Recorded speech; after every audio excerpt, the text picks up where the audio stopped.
Meus queridos, podem mesmo sentados, não tem problema. Vamos abrir a palavra de Deus no Evangelho segundo João, capítulo número 19, versículos 17 e 18. João 19, 17, diz assim, João 19, versículo 17. Tomaram eles, pois, a Jesus, e ele próprio, carregando a sua cruz, saiu para o lugar chamado Calvário, Gólgota em hebraico, onde o crucificaram, e com ele outros dois, um de cada lado, e Jesus no meio. Vamos orar. Bondoso Deus, mais uma vez queremos consagrar este tempo que ainda vamos permanecer juntos aqui no santuário, tempo esse que estaremos meditando na sua bendita palavra. Rogamos mais uma vez a manifestação sobrenatural do Espírito Santo, vindo sobre a minha vida e sobre a vida de cada um dos meus irmãos hoje à noite. Fala conosco. Tira nessa noite, Senhor, todo o cansaço, tudo aquilo que possa impedir que a palavra do Senhor chegue a cada um de nós. Nós oramos. Nós consagramos esse tempo ao Senhor, em nome de Jesus. Amém e amém.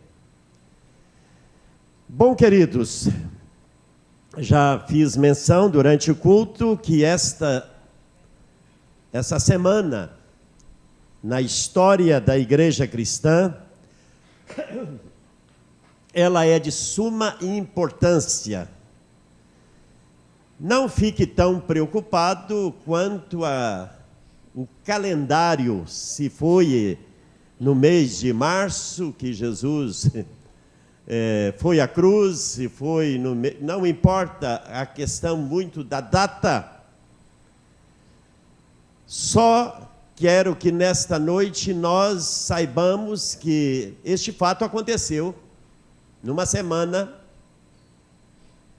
E acreditamos que esse fato que eu acabei de ler aqui se deu numa sexta-feira. Porque se ele ressuscitou no primeiro dia da semana, que é o domingo, então ele foi à cruz, foi crucificado, foi morto naquela sexta-feira que cada ano, para nós, no nosso calendário, muda o dia. Então, não fique tão preocupado com a questão do dia, mas da história real que aconteceu e que mudou a história. Sexta-feira, nós estaremos dando uma ênfase muito especial sobre este fato, exatamente na sexta-feira. Mas eu quis, nesta noite, falar um pouco, querido, sobre o significado da cruz. Primeiro, o significado da cruz para Jesus. E depois, o significado da cruz para nós. Porque Jesus diz que não existe cristianismo sem cruz. Ele diz que a primeira atitude de alguém para querer ser um seguidor dele é assim como ele fez, também tem que tomar a sua própria cruz. Então, cristianismo só existe por causa da cruz.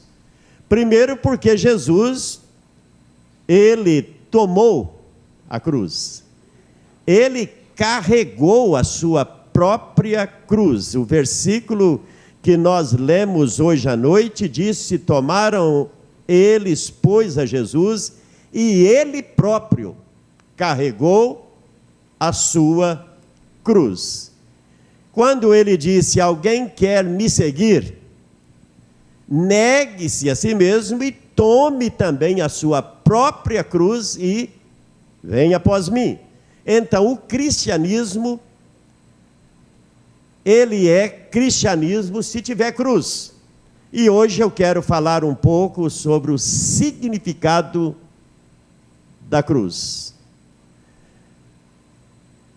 A Bíblia diz, irmãos, que Jesus, tudo que ele fez desde o anúncio do seu nascimento, a sua vida toda na terra já tinha sido profetizada através das Escrituras. No Velho Testamento encontramos muitas profecias. Então, quando Paulo, lá em 1 Coríntios, capítulo 15, verso 3, disse que ele morreu conforme as Escrituras, é porque tudo a respeito de Jesus, nada era surpresa para aqueles que conheciam as Escrituras, nada aconteceu. Mas como isso foi acontecer? Não, isto aconteceu porque já havia profecias que diziam que isto iria acontecer.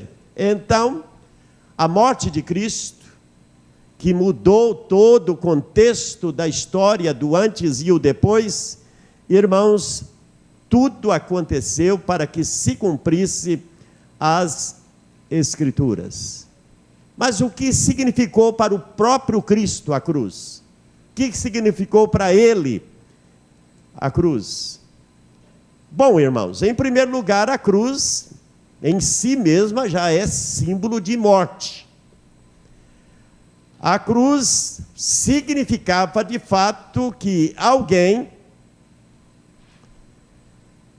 merecendo aquele tipo de morte, que era considerada dentro dos princípios do governo de Roma, uma das mortes mais violentas, mais atrozes e mais vergonhosas. Então, ao pregar o primeiro sermão que Pedro disse a respeito do que eles tinham feito com Jesus, Pedro descreveu Jesus como tendo sido pregado a uma cruz pelas mãos dos homens ímpios, pelas mãos dos pecadores, ele foi crucificado. Em Atos 2, versículo 23, Pedro fala sobre isso. A crucificação, irmãos, foi concebida especificamente para, de fato, provocar uma morte dolorida, uma morte, por exemplo, vários dos discípulos de Jesus, como o próprio apóstolo Paulo, teve uma morte rápida, porque a decapitação, que era aquela morte de o indivíduo ir na guilhotina e decepar a cabeça da pessoa, era uma morte instantânea, concorda? Então, vários discípulos de Jesus morreram este tipo de morte, que era uma morte violenta. Outros, como Tiago, um dos apóstolos, foi morto à espada. Também, ao que parece, era uma morte muito rápida, porque o argoz, aquele que executava, ele ia com a espada e perfurava o coração da pessoa, então a pessoa morria muito rápido. Mas a morte de Cristo, irmãos, foi uma morte muito dolorosa, muito sofrida, porque disse que ele ficou pendurado naquela cruz cerca de 3 horas, da hora sexta até a hora nona, então ficou muitas horas ali pendurado naquela cruz. Ele não morreu rapidamente, ele foi colocado ali, ele sofreu antes e durante a sua crucificação.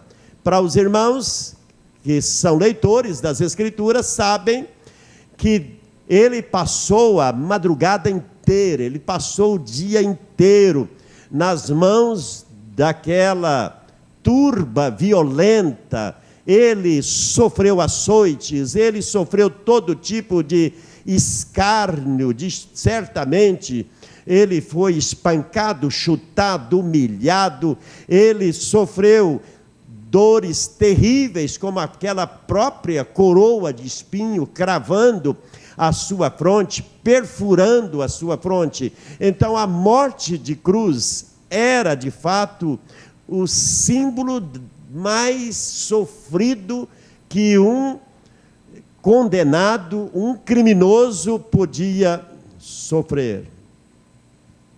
Mas a cruz, irmãos, de Jesus, a cruz que ele tomou, ela significava também rejeição.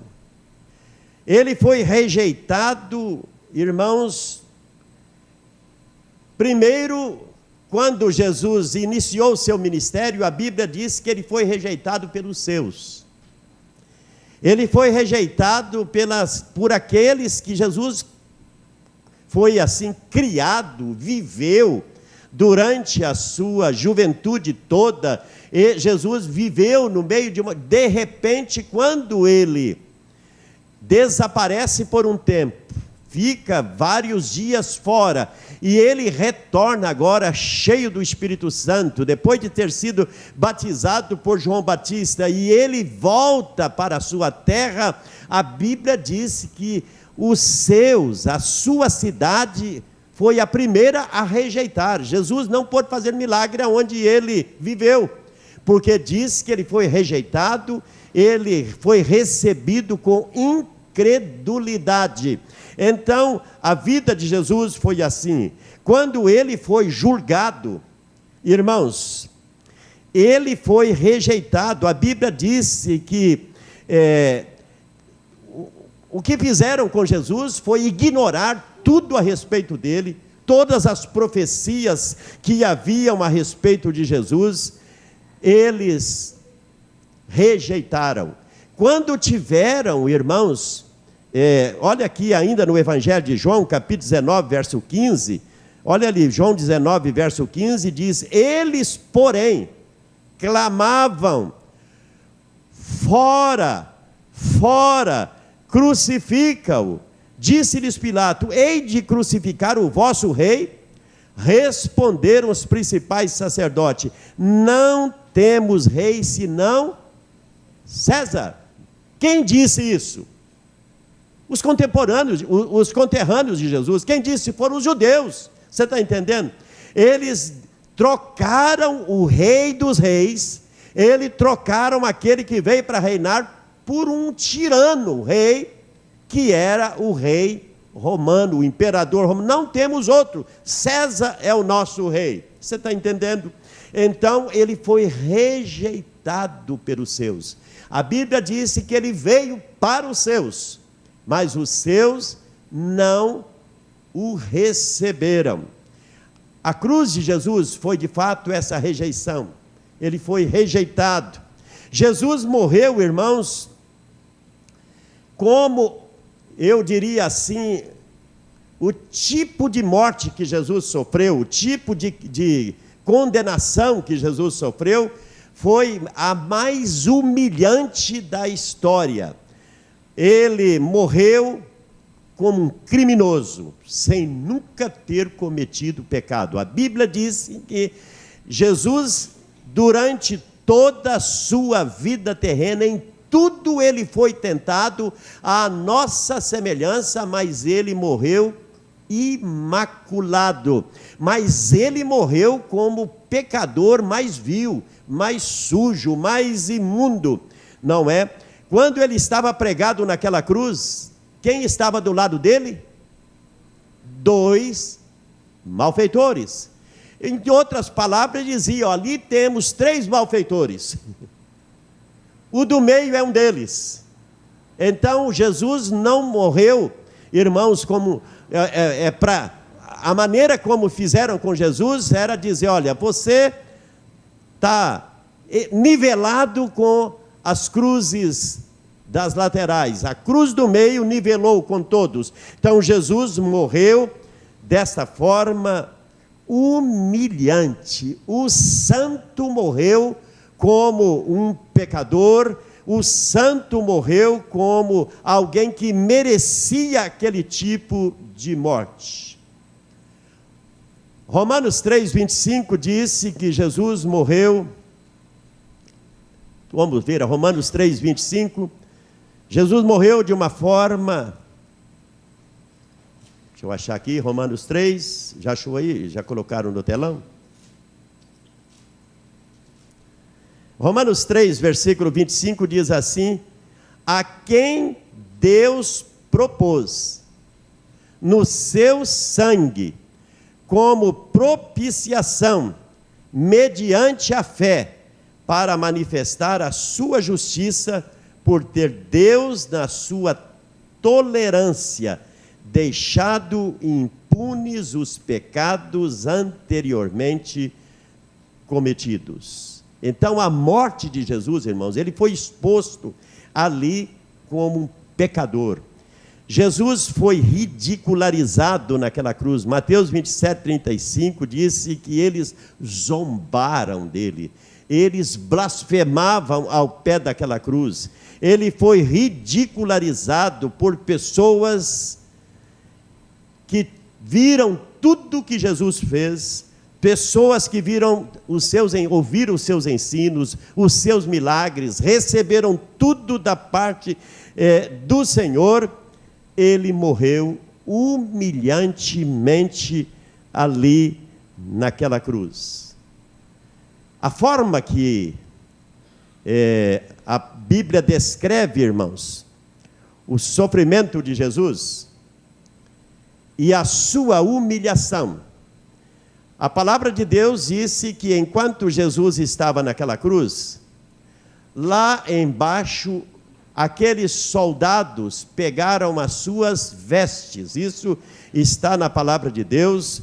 Se você quer depois ler no Evangelho de Mateus, capítulo 27, versos 39 a 44, disse que eles pegaram as vestes de Jesus e os soldados lançaram, primeiro eles lançaram sorte, eles repartiram primeiro as vestes. Olha, você fica com essa parte da roupa de Jesus, eu fico com essa. E quando chegou na parte da túnica que Jesus tinha, ela não tinha nenhum tipo de costura, eles então, para que se cumprisse as Escrituras, pegaram a túnica de Jesus e eles fizeram um sorteio para ver quem ganharia a túnica. Então, imaginem bem, queridos, hoje a gente vê aquela imagem do crucifixo. Jesus está com uma toalha na frente, não é isso? Está com uma toalha. Segundo os historiadores bíblicos, irmãos, não havia toalha. Aqueles 3 homens morreram nus, totalmente nu, para mostrar, envergonhar.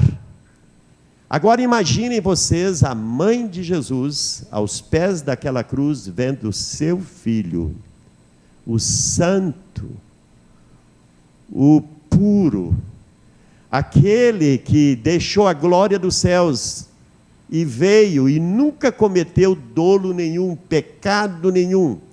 Ele morreu de uma forma tão humilhante, de uma forma tão sofrida, mas de uma forma também escandalosa. Jesus foi ali um escândalo, concorda, queridos?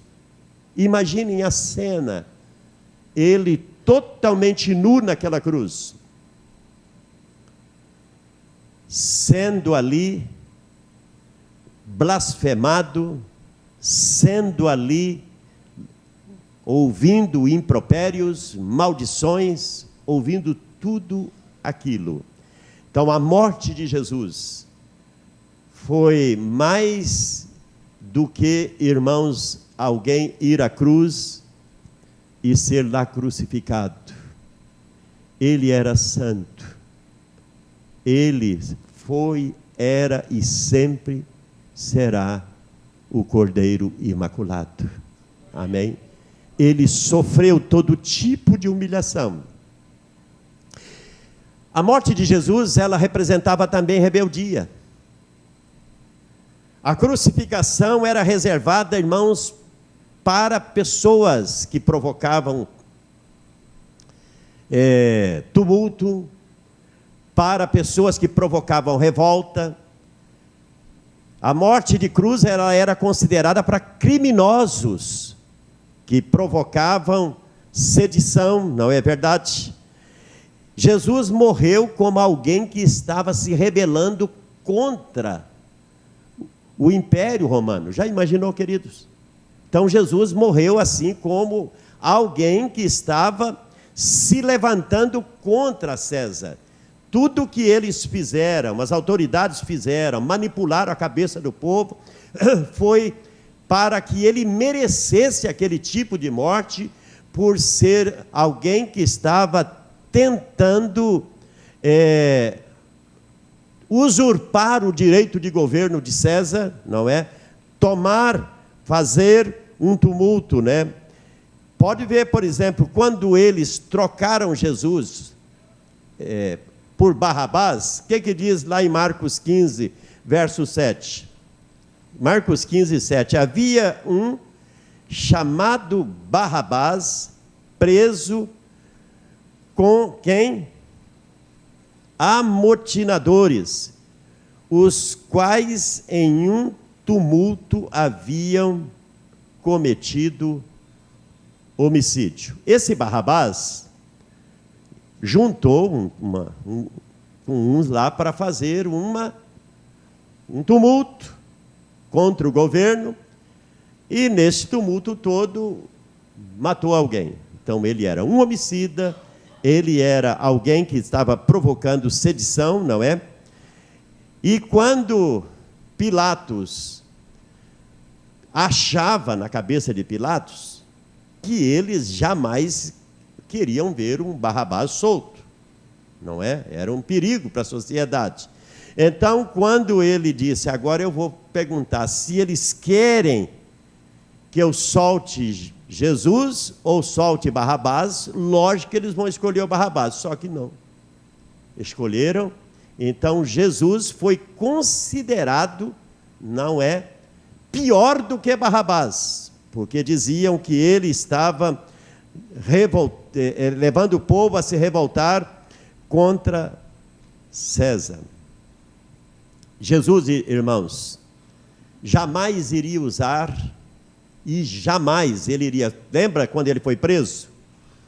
Jesus, quando foi preso, que chegou aquela turba para prendê-lo, um dos seus discípulos arrancou de uma espada, levou uma espada consigo, arrancou de uma espada e cortou a orelha de um dos soldados, né? Qual foi a atitude de Jesus? Ele repreendeu o seu discípulo, ele disse: que é isso que você está fazendo? Se eu quisesse, Jesus disse, se eu quisesse, eu pediria agora e viria um exército de anjos me libertar da mão desses pecadores. O que Jesus estava dizendo para seu discípulo era: guarda a espada. Jesus, irmão, não abriu a boca, em nenhum momento Jesus abriu a boca, não é? Mas ele foi crucificado naquela cruz como um rebelde. Agora, num certo sentido, Jesus foi rebelde. Entendeu? Num certo sentido, Jesus foi rebelde. Porque Jesus sempre fez questão, quando a primeira mensagem que Jesus começou a pregar, primeiro João Batista anunciou, como a pastora Mariana falou hoje de manhã, mas a primeira mensagem que Jesus começou a pregar, quando ele voltou ali, depois que ele foi tentado pelo diabo, ele venceu a tentação do diabo, e Jesus retorna, a mensagem dele era: arrependei-vos, porque é chegado o quê? O reino dos céus. Isso provocou uma insegurança tremenda, porque Jesus estava falando: olha, eu vim estabelecer o reino, só que ele é um reinado que não é daqui. Ele sempre fez questão de dizer, o meu reino não é deste mundo. Pilatos, que dificuldade para Pilatos entender quando ele interrogava Jesus, tu é rei? Diz Jesus, sim, você está dizendo que eu sou rei. Então, para eles, era uma forma de estar se rebelando contra César, rebelando contra Roma, quer dizer, nós temos um rei, agora aparece alguém dizendo que é rei, só que Jesus fez questão de dizer para Pilatos, olha, não se preocupe, porque eu não ameaço o reino de vocês, porque eu vim, de fato, plantar, edificar um reino. É bom notar, irmãos, que se uma coisa o povo judeu tinha de bom, eles conheciam bastante as Escrituras. Veja uma escritura comigo no livro de Daniel, para vocês verem. No livro de Daniel, no capítulo 2, no versículo 47, Daniel 2, 44, não é 47 não, mas diz assim, olha, que profecia essa de Daniel, irmãos? Versículo 44 diz assim, mas nos dias destes reis, que haveria reis na época, não é? O Deus do céu suscitará um reino que não será jamais destruído. Este reino não passará a outro povo, esmiuçará e consumirá todos estes reinos, mas ele mesmo subsistirá para sempre. Esta é uma promessa, é uma profecia messiânica a respeito do reinado do Messias, a respeito do reinado de Jesus, só que está dizendo que nos dias dos reis. E de fato, Jesus veio no meio dos reis. Naquela época, irmãos, hoje tem vários sistemas de governos que governam o mundo. Naquela época, a maioria dos povos, cada um tinha seu rei. Não é verdade? Fulano é rei de Sodoma, rei disso, rei lá do Egito. O sistema de governo era o sistema sempre real, de ter rei e rainha. Hoje, no sistema nosso, acho que só a Inglaterra, né, que tem a questão... Japão também tem, né? Rei ainda, tem rei também, né? Mas naquela época disse que, assim... Mas o que está aqui nessa profecia, dizendo que no meio dos reis todos, iria surgir o quem? Deus levantaria um reinado. Quando Jesus começa a falar que ele veio implantar o reino, isso foi uma ameaça.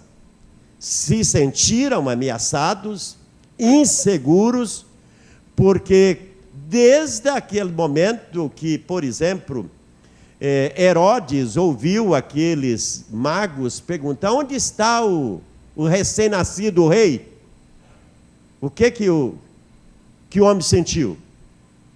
Ele se sentiu ameaçado, mas era uma criança.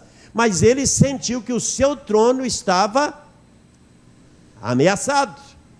Por isso ele tomou aquela louca decisão de assassinar todas as crianças com um limite de idade para baixo, acho que de 5 anos para baixo, 3 anos para baixo. Ele mandou matar toda a criançada, porque fazendo isso iria matar Jesus. Mas quando ele mandou fazer isso, Deus mandou que Maria e José fossem para o Egito e ficassem lá até que recebessem ordem de voltar. Então a vida de Jesus, a cruz, era de fato um símbolo, irmãos, de rebeldia, que ele tinha se rebelado. Esta foi a acusação que os judeus fizeram contra Jesus. Se você volta de novo ao Evangelho de João, aonde a gente estava lá no capítulo 19 de João, versículo número 12, os irmãos vão ver ali que essa de fato era uma grande ameaça para a estrutura religiosa da época, né? João 19, verso 12, diz assim: a partir desse momento, Pilatos procurava soltá-lo, mas os judeus clamavam: se soltas a este, não é amigo de César. E todo aquele que se faz rei é contra César. Então, ele está dizendo que é rei, então ele é contra César. E isso deixou, de fato, Pilatos ainda mais maluco da cabeça, mais confuso, e foi aí que ele resolveu, então, lavar as mãos e entregar Jesus. Mas a cruz, irmãos, de Jesus, ela simbolizava submissão. Jesus fez sempre questão de dizer que enquanto ele estivesse na terra, a sua vontade estaria subordinada à vontade do Pai. Jesus, sempre na sua humanidade terrena, ele esteve submisso à vontade do Pai. Aliás, quando se tratava da sua morte, em João capítulo 10, versículo 18, ele disse: ninguém tem poder de atentar contra a minha vida. Eu dou a minha vida e depois eu a tomo de novo. Então, Jesus, irmãos, esteve totalmente submisso à vontade do Pai. Ele disse: eu vim a este mundo para fazer não a minha vontade, mas a vontade do Pai. Paulo, descrevendo a vida terrena de Jesus, ele disse que ele humilhou, ele tornou-se obediente até a morte, e morte de cruz. Filipenses 2:8 disse que Jesus, em obediência, ele obedeceu até a morte, e a morte de Jesus na cruz. Então, é bom que nesta semana, irmãos, pensemos sobre essas verdades, a respeito do que Jesus fez ali na cruz, naquela sexta-feira, que mudou a história. Mas vamos falar um pouco sobre a minha e a sua cruz. Como eu disse na introdução desta mensagem, não existe cristianismo sem cruz. Como é difícil, irmãos, entender isso. Porque religião não precisa de cruz. Uma pessoa, para ser religiosa, ela não precisa de cruz. Mas para ser um seguidor de Jesus, ele disse: para você vir após mim, você tem que tomar a sua própria cruz. Qual é o significado da cruz para nós cristãos? Assim como Jesus carregou a sua, eu li aqui na nossa leitura de início, disse que ele carregou a sua própria cruz.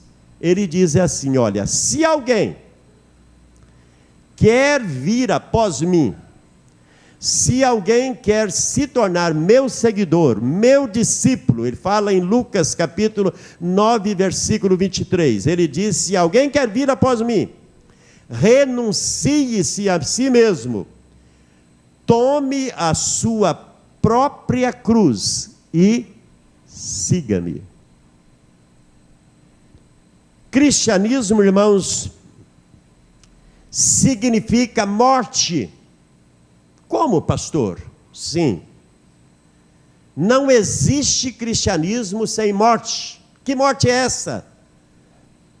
A morte de Jesus foi física.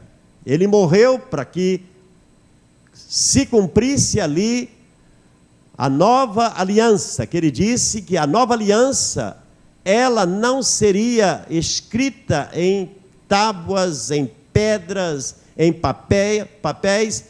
A nova aliança, ela teria uma assinatura, que era o próprio sangue de Jesus.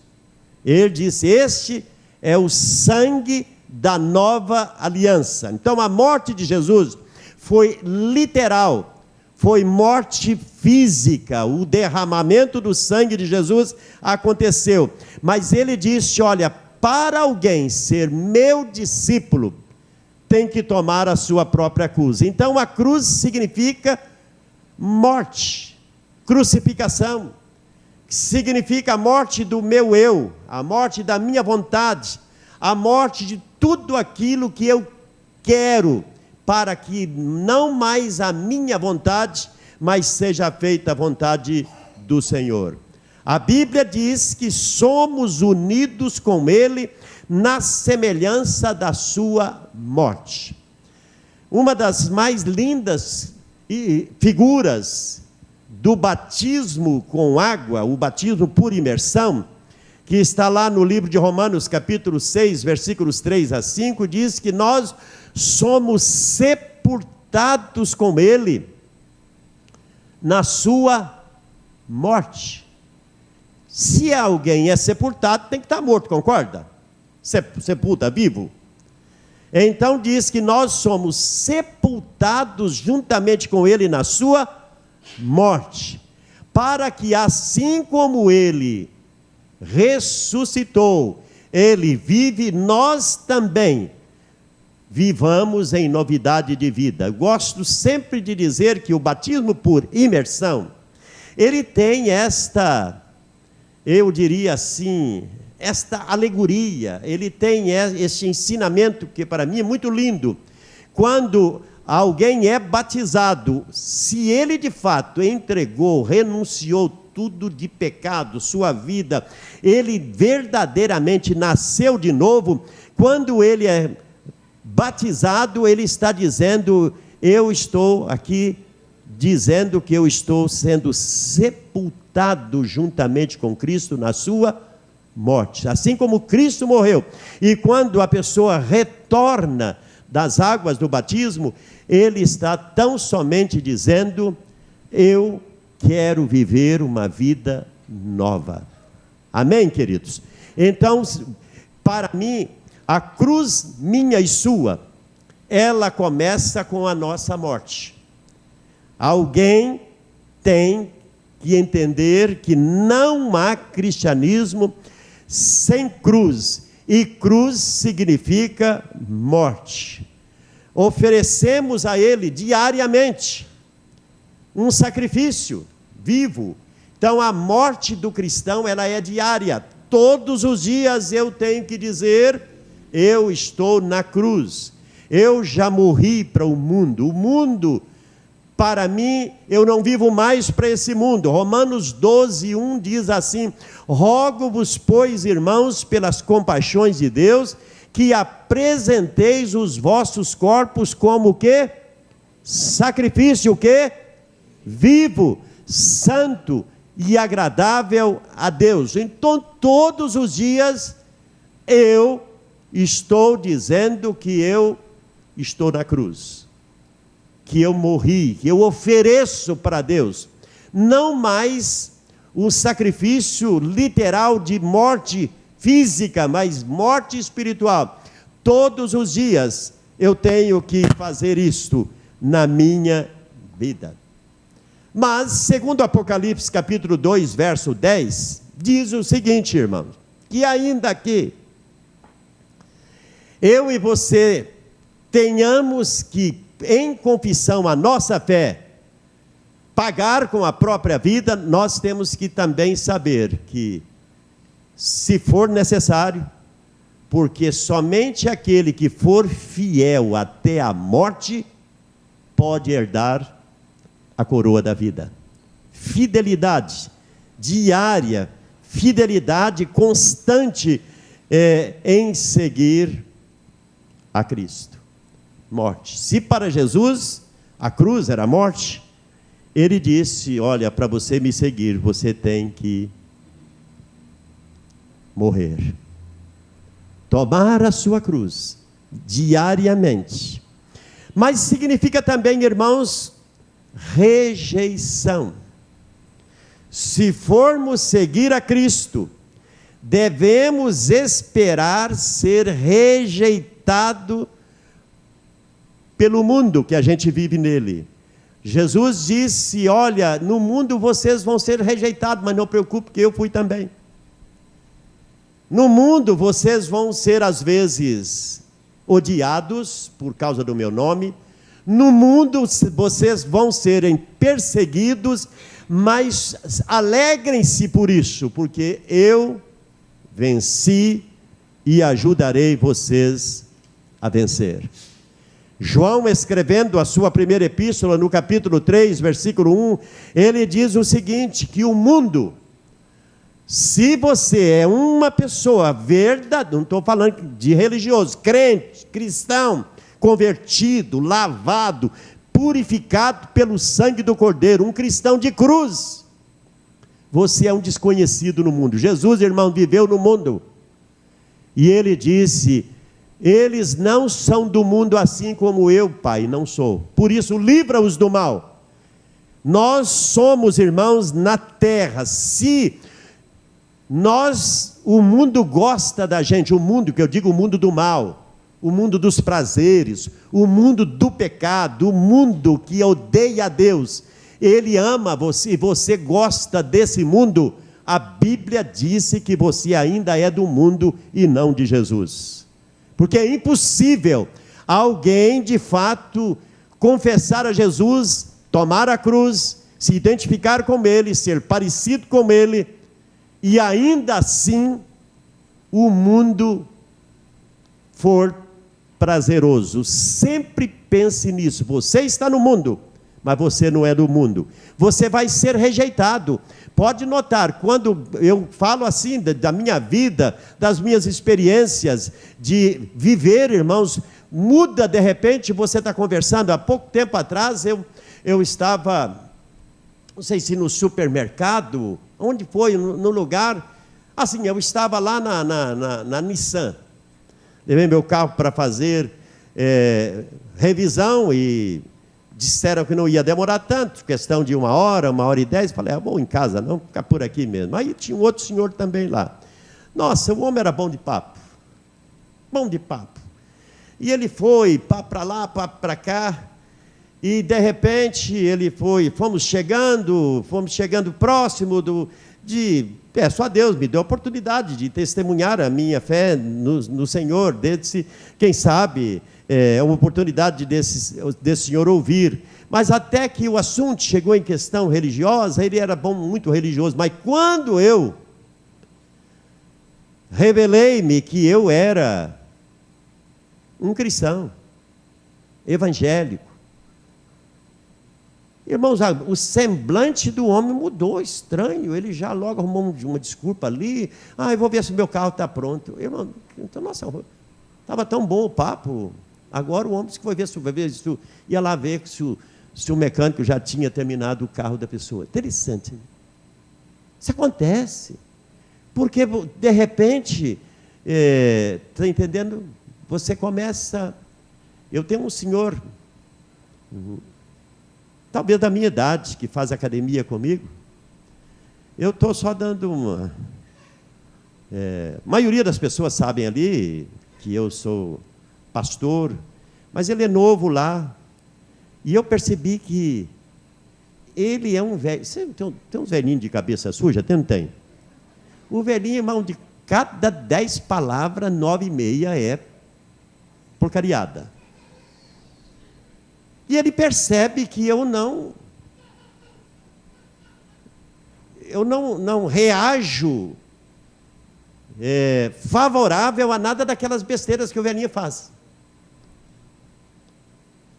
Eu tenho procurado texto, porque também na hora que está fazendo exercício, não é hora muito de conversa, mas eu tenho percebido o seguinte: quando ele descobrir que realmente eu sou cristão, ou ele vai ficar com vergonha, ou ele vai, você está entendendo?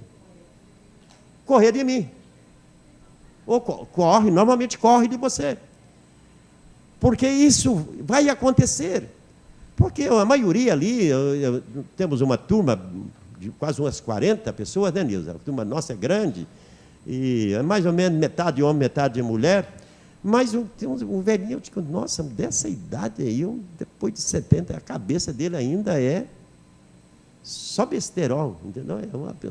O vocabulário dele não sai nada que presta. Mas alguma coisa disse, mas o que esse homem tem? Que ele não ri de nenhuma das besteiras que eu falo. Entendeu? Ele não... Irmãos, às vezes Jesus disse, olha aqui, olha em Mateus capítulo 10, vai lá no Evangelho de Mateus comigo. Mateus capítulo 10, Jesus disse assim, versículos 34 em diante. Mateus 10, 34. Jesus disse assim: não penseis que vim trazer paz à terra. Não vim trazer paz, mas espada. Pois vim causar divisão entre o homem e seu pai, entre a filha e sua mãe, entre a nora e sua sogra. Assim os inimigos do homem serão os da sua própria casa. Quem ama mais o pai ou a mãe do que a mim, não é digno de mim. Quem ama seu filho ou sua filha mais do que a mim, também não é digno de mim. E quem não toma a sua cruz e vem após mim, também não é digno de mim. Quem achar a sua vida vai perdê-la, mas quem todavia perde a vida por minha causa, este vai achá-la. O que Jesus estava dizendo é que às vezes, irmãos, somos rejeitados dentro da própria casa. Não vou ficar repetindo muito aqui, mas a minha maior dificuldade para aceitar o Evangelho é que eu sabia como eu seria rejeitado pela minha família, principalmente pelo meu pai, pela minha mãe, pelos meus irmãos.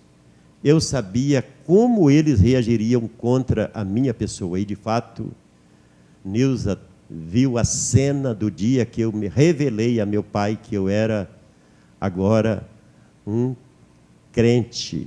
Na época eu disse, agora sou crente, um evangélico. O estado que meu pai ficou foi, irmãos, algo que eu tinha muito temor daquilo. E ouvir meu pai dizendo, ou você escolhe a mim como pai, ou escolhe a sua religião. Eu digo, já escolhi, pai. Já escolhi. Eu amo o Senhor muito, mas o meu amor primeiro. Jesus diz, quem amar mais o pai e mãe do que a mim, não é digno de ser meu seguidor, não. Então, quando eu falei com meu pai que eu amava muito, que ele era de fato a pessoa muito importante na minha vida, mas em primeiro lugar eu amava a Deus. Ele disse, então fica com a sua religião e deixa eu com a minha, certo? Eu tive de fato muito desprezo na minha família, mas, irmãos, o Espírito Santo se encarregou de mudar a história dentro da minha casa. O Espírito Santo. Então, rejeição. Eu já vi mulheres dizendo, pastor, eu não posso ser crente porque meu marido não vai deixar. Eu digo, olha, é uma decisão sua, só que não é o que Jesus falou, não. Filhos dizem, pastor, eu gostaria muito de me converter, mas eu tenho que obedecer meu pai. Eu digo, olha, sinto muito, mas não é o que ele mandou, não. Não está na Bíblia isso. Que a gente tem que falar a verdade. Tem que falar a verdade. Então, rejeição sempre vai haver. Pedro disse que sofreríamos perseguições. Cristãos, nessa hora que a gente está aqui, falando de Jesus, num país tão livre, quantos cristãos estão sendo perseguidos hoje, na volta do mundo? Tem. Jesus fala de perseguições dentro de casa, perseguições na sociedade onde a gente vive, mas ele fala de perseguições físicas também, agressão à sua liberdade de expressão de fé. e alguns tendo que pagar com a sua própria vida.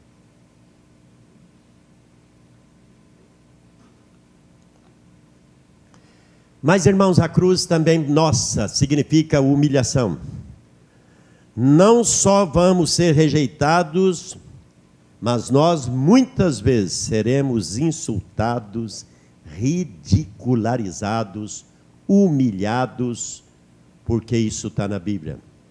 Jesus suportou tamanha humilhação e vergonha na cruz, deixando para nós o mesmo exemplo. Agora, se a cruz significava para Jesus rebelião, também para nós é. Que rebelião é essa, pastor? Nós estamos, irmãos, a partir do momento que entregamos a nossa vida a Deus, a Bíblia disse que nós entramos em guerra. Não contra carne e sangue. Nós não guerreamos contra carne e sangue. Amamos pessoas, mas nós estamos em rebelião contra as trevas. Amém? Estamos em rebelião contra as trevas. Nossa luta, o Deus deste século se torna de fato, irmãos, em oposição contra nós. Vai se levantar de todas as maneiras, mas eu e você temos o dispor de cada um de nós a armadura de Deus, o revestimento com graça, sabedoria, força, autoridade para vencermos Satanás. Como cristãos, devemos recusar todo tipo de submissão à vontade do homem, se esta vontade vai contra a vontade de Deus. Nós nos submetemos às autoridades que nos governam, desde que a nossa submissão não vá contra os nossos princípios de primeiro lugar, honrar a Deus, servir a Deus. Do contrário, nós estamos em oposição. E para terminar, irmãos, a cruz que eu e você devemos carregar é uma cruz também de submissão. Falamos que Jesus em tudo foi submisso. Nós também somos submissos. Ao tomar a nossa cruz, nós estamos também sendo submissos ao Senhor Jesus. Ele disse que nós deveríamos seguir não uma religião, mas venha após mim. Jesus disse que devemos tomar. No mesmo modelo que ele tomou, nós tomamos e nós nos tornamos seus discípulos ou seguidores, imitadores dele. Nós nos tornamos de fato mortos para este mundo, mas vivos e escravos da justiça de Cristo. Devemos submeter à vontade do Senhor. Ele disse que não tem problema todo dia você repetir as palavras que ele ensinou você a orar. Seja feita a sua vontade. Você fala isso com Deus todo dia? Todo dia você pode dizer para Deus: Senhor, eis-me aqui, seja feita na minha vida hoje a sua vontade. Assim como o Senhor aqui na terra sempre fez a vontade do Pai, ajuda-me a fazer não a minha, mas a sua vontade. Se entendermos, irmãos, que a cruz, ela de fato tem dentro do seu contexto aquilo que Jesus fez, aquilo que significou para ele e aquilo que significa para nós, nós podemos dizer como Paulo: eu não me gloriarei em outra coisa a não ser na cruz de Cristo. Cruz esta que ele disse: eu estou crucificado para mim mesmo e para o mundo, mas eu vivo para ele. Gálatas 6,14, né? Nós devemos entender isso, que diariamente a cruz está presente na minha vida. A cruz tem que estar presente na sua vida. Amém, meu querido irmão? Fiquemos em pé.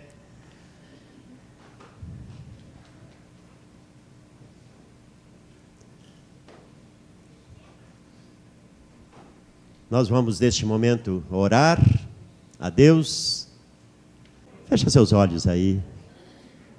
Agradeça a Deus por tudo que Ele tem te dado, por tudo que Ele é. Maravilhoso servir a Deus, bondoso Deus. Mais uma vez queremos te render graças por esse dia. Tudo que recebemos do Senhor nesse dia, nós queremos dar ao Senhor toda a honra e toda a glória. Desde a manhã, quando aqui chegamos, tem sido tão bom. Tudo aquilo que aprendemos da palavra, a nossa comunhão, a nossa adoração, com certeza as orações que foram levantadas até o trono da graça, tudo isso nessa noite é para nós motivo de gratidão e louvor. Ao sairmos agora deste santuário, queremos sair debaixo da tua mão abençoadora. Meu Deus, dá-nos mais uma semana de vitória. Que onde colocarmos a planta do nosso pé, o Senhor esteja à nossa frente, esteja na nossa retaguarda. Livra-nos de todas as ciladas do diabo, livra-nos de todo mal, acampe ao nosso redor o teu anjo, livra-nos, pois, Senhor, somos neste mundo tão vulneráveis, mas sabemos que se estamos no Senhor, nós já somos mais que vencedores. Guarda cada um de nós, que a graça, a maravilhosa graça do Senhor Jesus, que o amor bendito de nosso Deus e Pai, e que as consolações do Espírito Santo de Deus seja com toda a igreja, agora e sempre. Amém.